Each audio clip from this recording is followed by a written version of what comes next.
What's going on, it's your boy JTLive, and welcome back to another episode of South Stand Stories. And it was an absolute embarrassment in the cup. We all sat there looking at the lineup, licking our lips, thinking, oh, we've changed a few players around. We've got a few fresh faces in the squad. We are about to see an absolute banger after banger.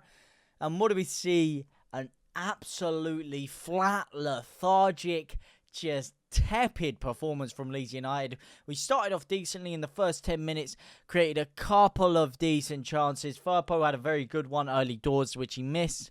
Maybe if he converted, that could have been a different game. Maybe we would have scraped a 1-0 and just really sat back and played a really cagey performance. But after that opening 10 minutes in which we failed to really create too much else, had the ball around their box a decent amount. You know, I thought Gelhardt had a few decent touches in and around there. He was quite hard to dispossess and got us a couple of free kicks. And I thought, you know what? Good start from him. Good start from a couple of the players here, a couple of the fringe players. But after that, I mean, the second half of the first half, we really stepped our foot off the gas, allowed Middlesbrough into the game. They had a couple of half chances. They had a big one where they went down the left-hand side, cut it back, and then whacked it into the side netting.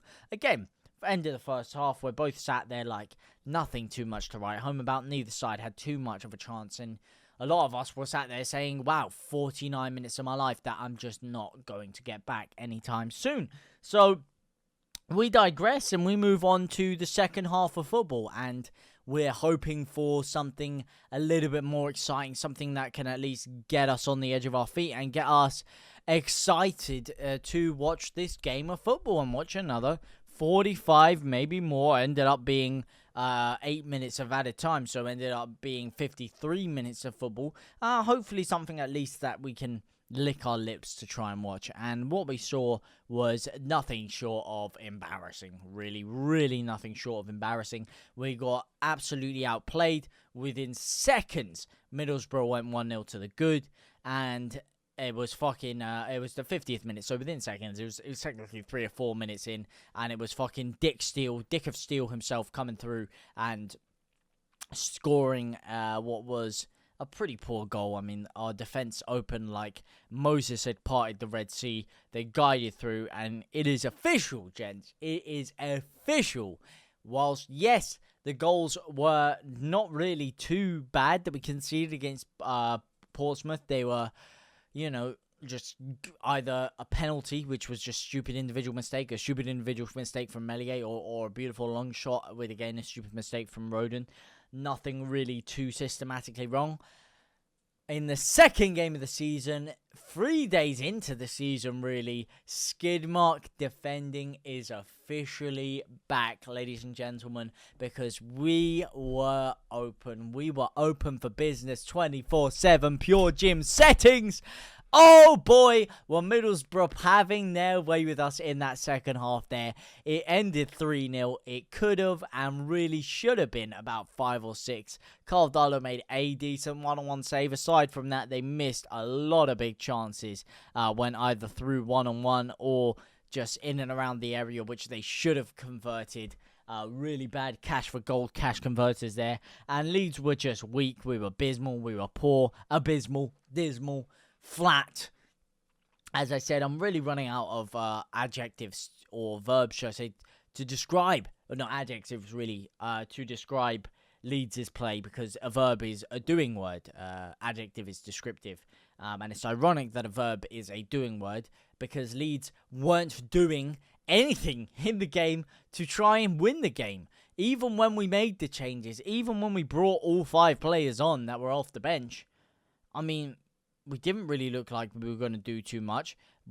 Middlesbrough still had a lot of chances, and they ended up going 3-0 to the good, scoring their 3rd goal after we made those changes. Yes, eventually we almost created a couple of things. Rutter hit the post, and oh wow, shock horror. You bring Rutter and Nonto onto the pitch, and Leeds look like we're semi-decent at creating something, semi-decent at a push, you know.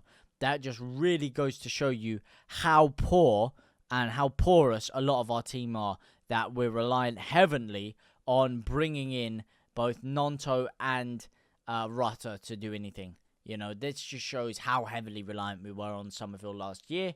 We were very, very poor today, and all these people that are trying to tell me that the squad is stronger than it was last season, this is your proof that it's not. Because look at these second string players that we've brought into the squad that are meant to be able to do a job for Leeds, and look at the job that we did. Look at the quality of the job that they did. Look at the caliber of the performance. It was poor. It was terrible. There was nothing to it. It was weak.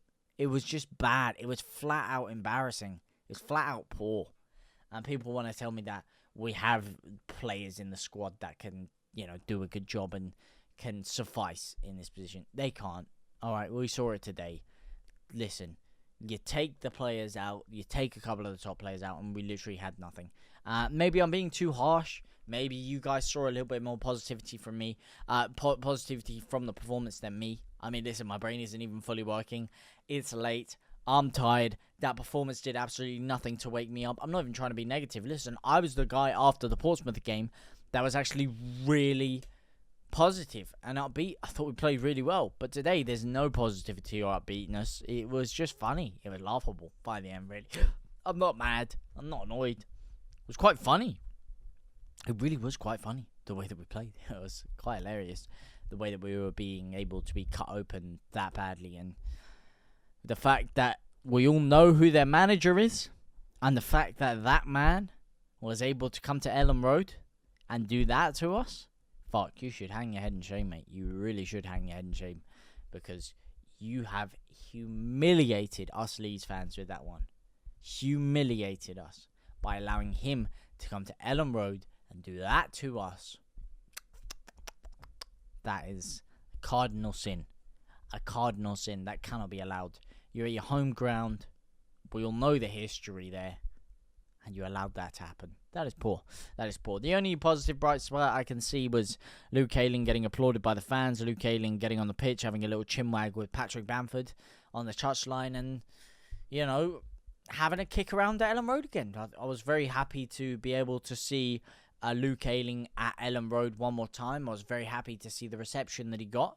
And that was about it in terms of positives. I was really hoping for some big performances from people like Voba and Gelhardt. And while Gelhardt started right, he kind of became invisible.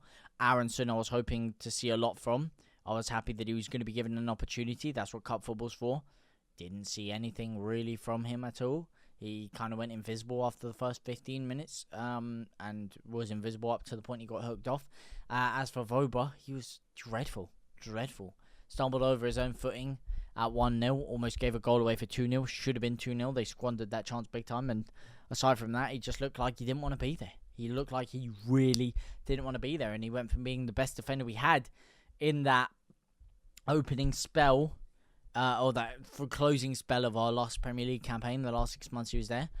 And he's playing in the Championship now. And he looks a far, far cry from that player that we had then. I tell you that for nothing. He looks terrible.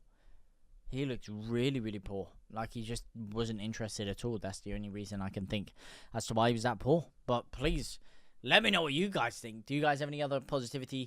Do you have any other things to say? Please, let me know down in the comment section down below. Please let me know if you guys have made it to this point of the video as well. We're going to do it again. We did it last time, and I saw a lot of OTCs in the comment section. So, if you did make it to the end of the video this time, as I said, a lot of people don't make it to the end of the video. If you did, a little Easter egg, just so I know what legends there are out of there, put the comment tribal in the comment section down below. For now, guys, I will see you very, very soon. Thank you so much for watching. Au revoir, my brothers and my sisters.